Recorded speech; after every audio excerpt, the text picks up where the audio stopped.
right, this is If My People Bible Reading, part 67. We're nearing the end of Exodus, and we'll begin in Leviticus. So we left chapter 32, and Moses realized there was he didn't call it a sin, he called it a great sin. He knew it was huge. He knew it was bad. It was so bad that he even offered himself to Yahweh. That's He was representing a type of Yeshua, a type of Christ, Christos type of salvation anointed, Jesus Christ, but we call him Yeshua. He was offering himself up as a type, and this was understood. Yeshua, when Moses gets to see the glory of Yeshua, he doesn't see. The Bible makes it very clear in these chapters. You will never, ever see the face of Yahweh. The face. That is a fire-eating glory, beautiful thing that is so beautiful it's beyond human understanding.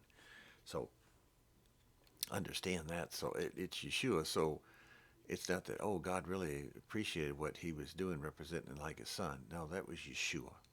Yeshua is Yahweh. Yeshua is Yeshua, but because he is of his Father and his will, and his Father loves him, he is. He is the Father. If you've seen the Son, you've seen the Father. You've seen the Father, you've seen the Son. All right.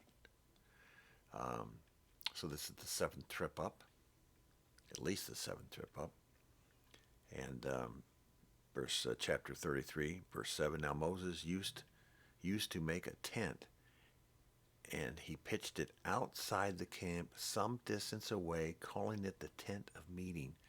Now, when you look at pictures of the tent and you go to Google and you look at images and you see the tabernacle and the glory and the light coming down around it, and you see it surrounded. You see it surrounded on all four sides: the north, the south, the east, and the west. The east side would be Judah, the west side, and the north side Manasseh and Ephraim, and all those people. It looks like a little square, big camp.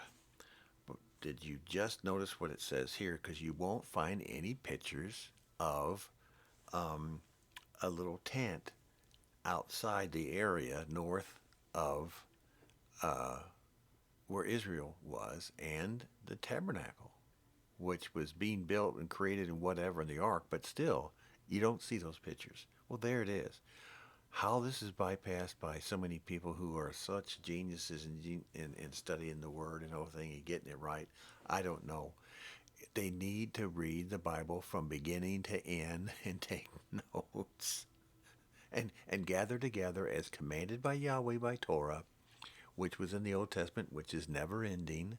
We didn't do away with that, and I just wanted to bring that up. It's like right there in front of you, and people miss it. Moses goes in the tent. A pillar of cloud would come down and stay at the entrance while Yahweh spoke with Moses. He's sitting there, actually having a one-on-one conversation. Guess what? He's talking to Yeshua. You see where I'm going with this? Yeshua is in the Old Testament so much more physically there, speaking to the people. Then he's in the cloud, then he's in the light, then he's this, then he's that. But he's actually physically there. He eats food with Abraham, for goodness sakes. He eats meat. And I said, well, is Jesus a vegetarian? No. He ate fish. He ate bread. He drank wine. He drank wine with alcohol. There was no wine in those days. Yes, there was. Yes, there was. Ask Noah. Well, they never ever drank wine that was strong. I've heard that in so many Baptist churches. So many Baptist churches.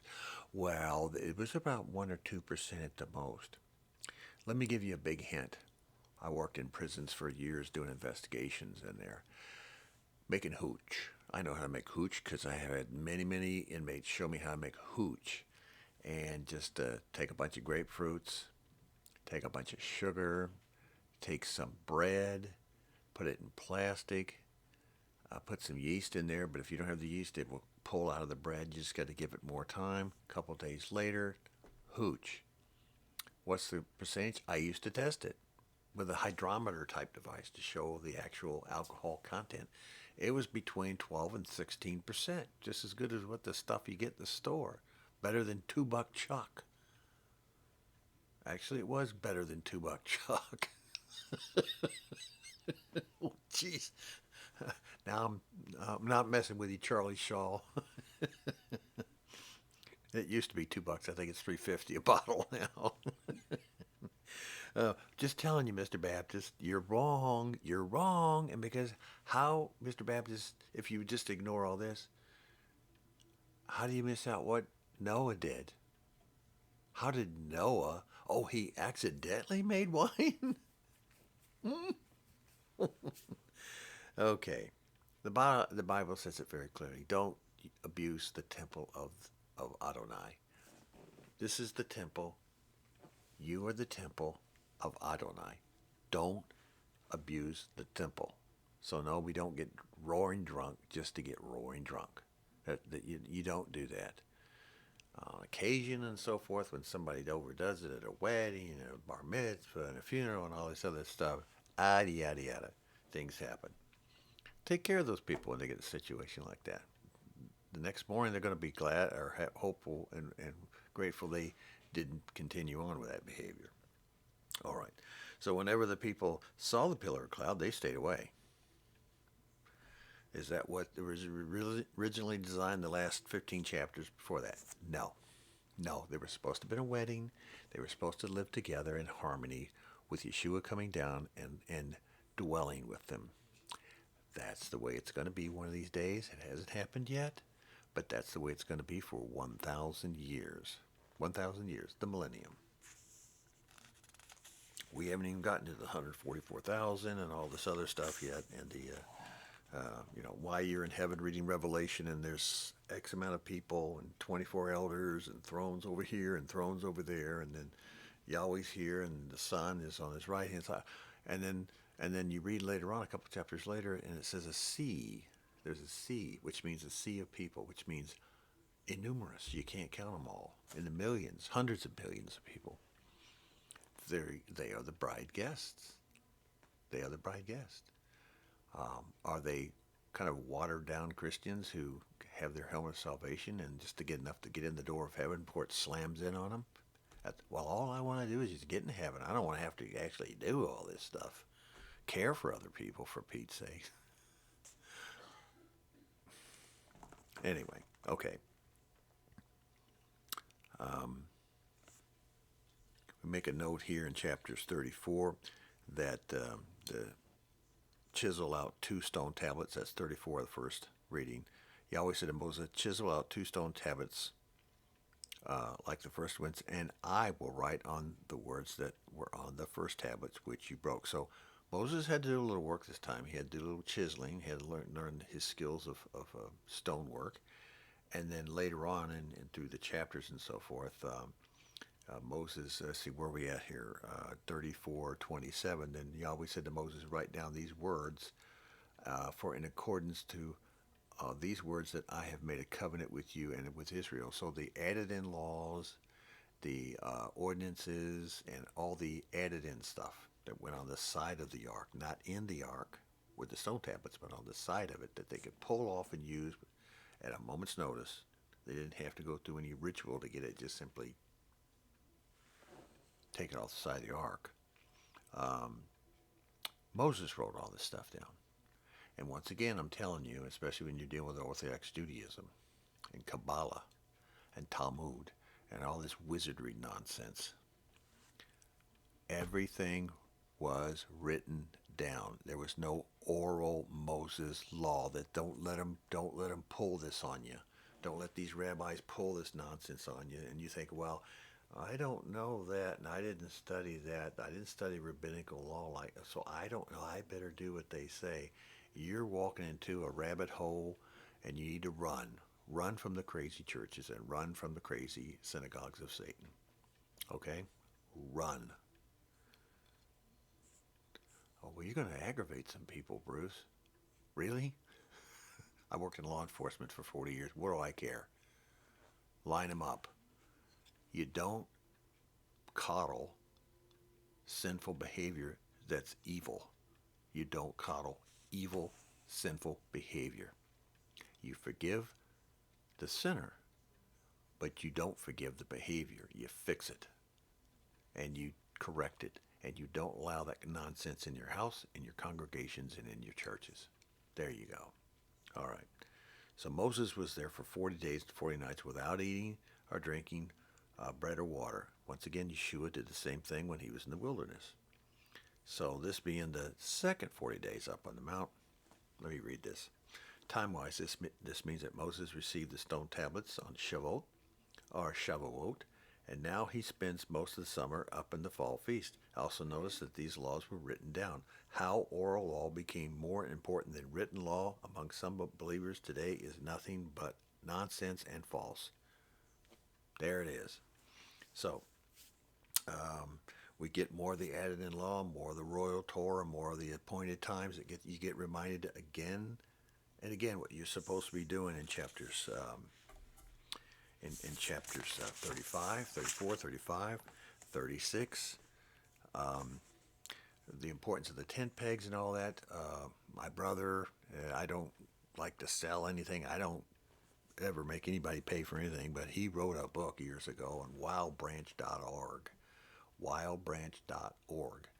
And it was about the curtains of the tabernacle and so forth. It's fascinating, the book that he wrote, dealing with these few chapters in here that opened my eyes on a lot of things. It's not important to salvation at all. But for those of you who like to dig into things about why does the Bible have all this stuff about pegs and loops and hooks and all this stuff and coverings and how you're supposed to do it and where it's at and how far away, and well, he lays it out pretty good there. What the bronze 50 bronze clasps are all about, you know, to some people, the upright frames and why they're 10 cubits long. All this extremely detailed. So I could just go to wildbranch.org, take a look at it on the stuff that they have there for sale. His books are really cheap. He passed away in July, so I really miss him. But his ministry continues, so I hope he's blessed. Now we get into chapter 37, and it says Beziel, which by the way means in the shadow of Yahweh, made the ark of acacia wood 2.5 cubits long and 1.5 cubits wide and 1.5 cubits high. He overlaid it with pure gold inside and out and made a gold molding around it. Now the question comes up, should we be looking for the Ark of the Covenant? Should we be looking for it? Why aren't we looking for it? And if we find it, what do we do with it? Well, let me tell you this, for those that are really into this stuff. When Yeshua was on earth, he lived to be about 30 years old. He started his ministry, and then he had his ministry for 18 months. He had it for 3 years. No, he didn't. It's 18 months. We'll get there when we get to the new covenant. I'll show you. Was Yeshua concerned about the Ark of the Covenant? Was he concerned about the tools, the utensils, the spoons, the bowls, and all this stuff? Was he even concerned about that? And when he did go to the temple, or the 2 times he did, he turned over the tables twice, by the way, not once, twice. And he came into Jerusalem twice because he was concerned about the people. He came in twice, not once. Once on a colt, or once on a donkey and a colt, and then once with just a donkey. He came in twice.